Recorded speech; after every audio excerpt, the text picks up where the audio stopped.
Hi hello வணக்கம். இன்னைக்கு என்ன குருமா, இது ஒரு தோசை இட்லி எல்லாத்துக்குமே சாப்பிடலாம், சாப்பாட்டுக்கும் போட்டுக்கலாம். அது எப்படி சரி என்னோட ஸ்டைலில் சரி, யாருக்கு காப்பி அடிக்கல, என்னோட ஸ்டைலில் எப்படி செய்யணும்னு பார்க்கலாம். 2 போன போட்டு இங்கே உட்காந்து அட்டுலி பண்ணது இல்லையா, மொபைல் கீழே தரலாமா இல்லை வச்சுருக்க பாத்திரத்து கீழே தரலாமான்னு பார்த்து விட்டுட்டா இட்டு கொடுப்பு கீழே போல அடி பிச்சு பிச்சோ கொஞ்சமாக எண்ணெய் ஊற்றி தான் நான் இது வளர்த்துறது எல்லாமே மசாலா பொருட்கள் எல்லாமே தனியா கொஞ்சமாக நான் வந்து 2 பேருக்கு ஆகிற மாதிரி 2-3 பேர் சாப்பிடலாம் தாராளமாக. டிஃபன் தந்துனா நான் கொஞ்சம் ஒரு ஆள் தான் இருக்கிறதுனால கொஞ்சம் கொஞ்சமாக போட்டு செய்கிறேன். நீங்கள் உங்கள் இதுக்கு எவ்வளோ வேணுமோ அந்த மாதிரி தேவை செஞ்சுக்கோங்க.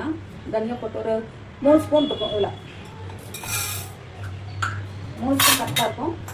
3 பேர் சாப்பிட்லாம். இது 3 ஸ்பூன்னா 3 பேர் சாப்பிட்லாம். அது அப்படி ஃபஸ்ட்டு இருக்கட்டும். அதில் தனியாக போட்டுக்கிறேன்னா இதில் பாருங்கள், சோம்பு கொஞ்சம் போட்டுருக்கேன். நான் எல்லாமே ஒரு நிதானமாக அளவு போட்டுருக்கேன். நீங்கள் உங்களுக்கு எவ்வளோ தேவைப்படுமோ போட்டுக்கோங்க. சோம்பு, மிளகு, பட்டை, கல்பாசி, சீரகம் கொஞ்சம் கொஞ்சமாக எனக்கு எப்படி ஒரு ஆள் தேவை அது மாதிரி போடுறேன். நீங்கள் பார்த்துக்கோங்க. இதில் இப்போ என்னென்ன போட்டுக்கிறேன்னா தனியாக போட்டேன்னா தனியா, சீரகம், சோம்பு, பட்டை, கிராம்பு புல்ல இருக்குது மறந்துட்டு வேண்டாம் பரவாயில்ல, இதுக்கு ஒரு போட்டுக்கலப்பா. கிராம்பு 2 போட்டால் போதும், அதிகம் வேண்டாம். ஒரு ஏலக்காய் போட்டுக்கோங்க. நான் அவ்வளோ ஏலக்காய் அதிகமாக போடல, நான் ஒரே ஒரு ஏலக்காய் போட்டுக்கோங்க போதும். அப்புறம் சீரகம், தனியா, சோம்பு, பட்டை, கிராம்பூ, ஒரு ஏலக்காய். அதுலேயே வந்து நான் வெள்ளைப்பூண்டு, வெங்காயம், இஞ்சி எல்லாமே அதிலே கூட போட்டு எல்லாம் ஒன்றா வதக்கி எல்லாமே தேங்காய் முதல் போட்டு எல்லாமே நாங்கள் எனக்காக கொஞ்சமாக தேங்காய் எடுத்து வச்சுக்கிறேன். இது எண்ணெயிலே போட்டு வதக்கிடுவேன். ஏன்னா கெடாமல் இருக்கு ஒன்று. இன்னொன்று வந்து மிக்சியில் அரைக்கணும்ல, அதுக்காக நான் ஒன்றா போட்டுக்கிட்டு இருக்கிறேன். ஒரே ஒரு ஏலக்காய், ஏன்னா நான் ஒரு சிங்கிளாக இருந்தாலும் ஒரே ஏலக்காய். இதுவும் ரொம்ப சிம்பிள் ஈஸியான மெத்தட் நான் சொல்லி கொடுத்துருக்கேன். எல்லாமே இப்போ ஒன்றாவே போட்டு வறுத்துக்கணும். ஏன்னா ஒரு பக்கம் கேஸ் மிச்சமாகும். மிக்சியில் போட்டு அரைக்கிறப்ப தண்ணியாக போட்டு அரைச்சிட்டு சின்ன இதை ஒரே டேஸ்ட்டாக வரும். ஒன்றும் பரவாயில்ல. இன்னும் தேங்காய் லாஸ்ட்டில் போட்டோம்னா கொஞ்சம் கெட்டு போயிடும். இதாக இருந்தால் கெடாமல் இருக்கும். இந்த தக்காளி பழத்தை இப்படி வேக வச்சுருக்கிறேன் நான். எனக்கு ஒரு 6 பழம், சின்ன பழமாக 6 பழம் போட்டுக்கிறேன். உங்களுக்கு தேவையான போட்டுக்கோங்க.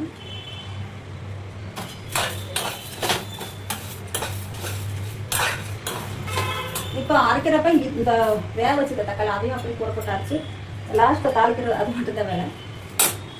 தாளிச்சிட்டா வேலை முடியுது, அவ்வளோதான். சீக்கிரமான ஒரு சின்ன வடைச்சட்டி பார்த்தீங்களா, எங்கிட்ட எல்லாமே கொடுத்துட்டே தெரியுது. ஏன்னா ஒரு ஆளுக்கு இதே பாருங்க, எனக்கு மிச்சமாக இது வேறு யாருக்காவது தூக்கணும். ஓகே, அது அந்தளவுக்கு வாங்கினது போதும். கொஞ்சம் கூல் ஆனதுக்கப்புறம் பார்ப்போம். லாஸ்ட்டில் போடுறதுக்கு கொத்தமல்லி வச்சுருக்கிறேன். இங்கே பாருங்கள், சீக்கிரம் அரைச்சாச்சா, சூப்பராக அரைச்சிருக்குது. ஒரு சின்ன ஒரு இது உங்களுக்கு, சப்போஸ் மிக்ஸி ஃபஸ்ட்டு வச்சுட்டிங்கன்னா ஓகே இருக்குதுங்க. இல்லை அப்படின்னா யாராவது மிக்ஸி வாங்கினா அல்ட்ரா வாங்குங்க. அல்ட்ரா சூப்பராக இருக்கும். கிரைண்டராக இருந்தாலும் மிக்ஸியாக இருந்தாலும் அல்ட்ரா வாங்கி போட்டிங்கன்னு வச்சுக்கோங்களேன். காசு கொஞ்சம் அதிகமாக இருக்கும், இருந்தாலும் வாங்கி போட்டால் லைஃப் லாங் இருக்குங்க. இப்போ எனக்கு இது வாங்கி 9 வருஷம் ஆகுது. சென்னையில் இருக்கிறது வந்து அது பிரீத்தி மிக்ஸி அப்போ வாங்குறது. இது வந்து அப்போ வரல, அதுக்கப்புறம் இப்போ தான் கொஞ்சம் அதுக்கப்புறம் தான் விட்டாங்க. 7-8 வருஷம் ஸ்டார்டிங்கில் நான் வாங்கினேன்.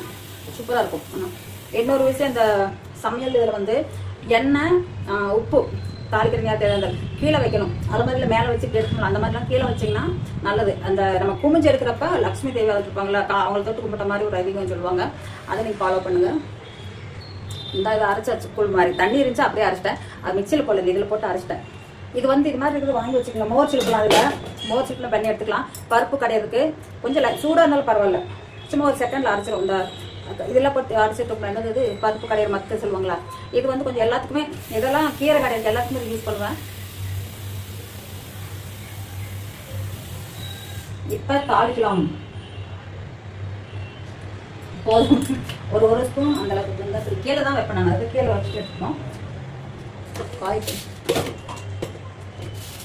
மற்ற இது வந்து இன்னொரு இது, யாருக்கிட்ட இரும்பு பொருளாகட்டும், உளுந்து பருப்பாகட்டும், இதெல்லாமே வந்து எண்ணெய் இதெல்லாமே கையில் கொடுக்கக்கூடாது, நம்மளும் கையில் வாங்கிக்க கூடாது. இது ஒரு சின்ன டிப்ஸ் எனக்கு தெரிஞ்சு சொல்கிறேன்.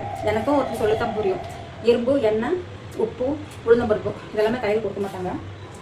என்னடா இப்போ கடுகு பொரியுது.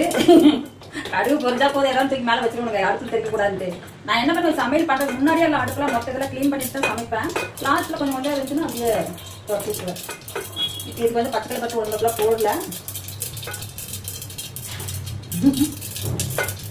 அதுக்கடுத்து வெங்காயம் கருவேப்பிலை போடுறேன்.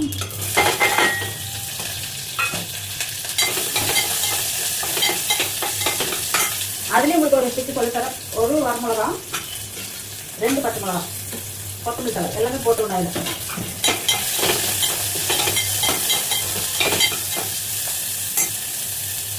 உப்பு போட்டுக்கலாம். கொஞ்சம் மஞ்சத்தூள், 3 மில்லி கீழே வந்துச்சு. அதனால மஞ்சத்தூள், கொஞ்சம் பெருங்காயம். பெருங்காயம் நான் வந்து எல்லாத்துலேயுமே சேர்த்துக்குவேன்.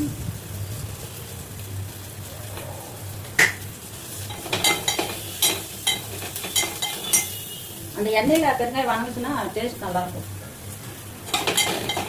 ஓகே, அவ்வளோதான். அந்த அரைச்சி வச்சுக்கிறது வந்து ஊற்றிக்கலாம்.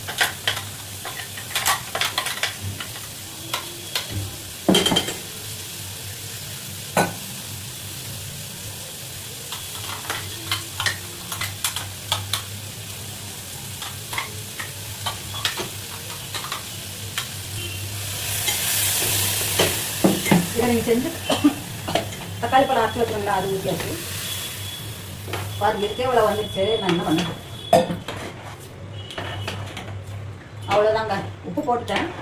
இது கொதிச்சுன்னா சரியா இருக்கும். இட்லி, தோசை, சப்பாத்தி எல்லாத்துக்கும் சாப்பிடலாம். 8 ஜெட்டு சாப்பாட்டுக்கு. வாங்க பாத்திரம் கழுவலாம். இப்படி தான் அந்த குழம்பு வெந்துட்டு இருக்குல்ல, அதுக்குள்ள அந்த பாத்திரத்தை டக்கு டக்குன்னு தேய்ச்சி போட்டுருவேன். ஆளுக்காரங்க வர வரைக்கும் போட்டு அதை எனக்கு போட்டுட்டேன். என்னால் அது தோமை விளக்கவே முடியாதுங்க, ரொம்ப இதாகிடும். அது எப்படா அதெல்லாம் காஞ்சி போய் இஞ்சி இருக்குமா, எனக்கு ரொம்ப ரொம்ப ப்ராப்ளம். நான் பண்ணுன்னு வச்சுட்டு அந்த எல்லா வேலையும் முடிச்சாச்சு. நல்லா இருந்தால் சீக்கிரம் செஞ்சுட்டு போயிருங்க. ஏதோ கடவுள் 2 நாளாக கொடுத்துருக்காரு நல்லா இருக்குன்ட்டு.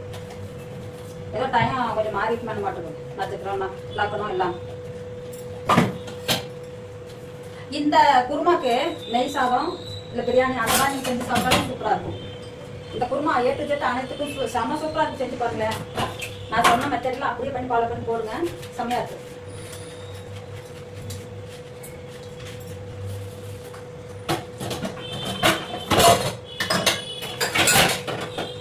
என்ன பண்றது, கொதிக்கிறாங்க, அடுப்புல கொதிச்சுட்டு இருக்காங்க. சரி, அதுக்குள்ள உங்களுக்கு ஒரு வீடியோ போட்டுடலாம்.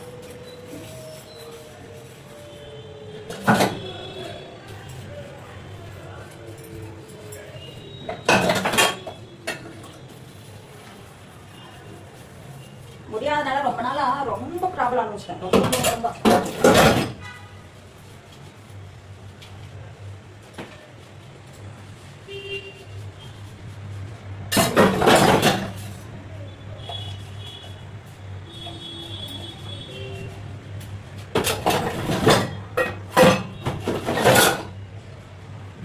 டம்மு டும்மு போட வேண்டியதான்.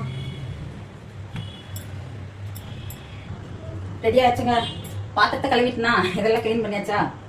நேற்று வச்சா கொள்ளு குழம்பு வேறு இருக்குது, அப்படியே சூடு பண்ணி வச்சுருக்கிறேன்.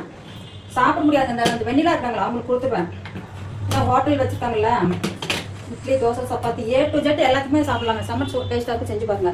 தக்காளி குருமா ரெடி. பாருங்களா, சாப்பிடலாம். பாய். பிடிச்சிருந்தா என்ன பண்ணணும் தெரியுமா, சப்ஸ்கிரைப் பண்ணணும், லைக் பண்ணணும், ஹைப் ஆப்ஷன் கொடுக்கணும். சரிங்களா, லைக் பண்ணிட்டு ஹைப் ஆப்ஷன் கொடுங்க. நன்றி, வணக்கம், பாய்.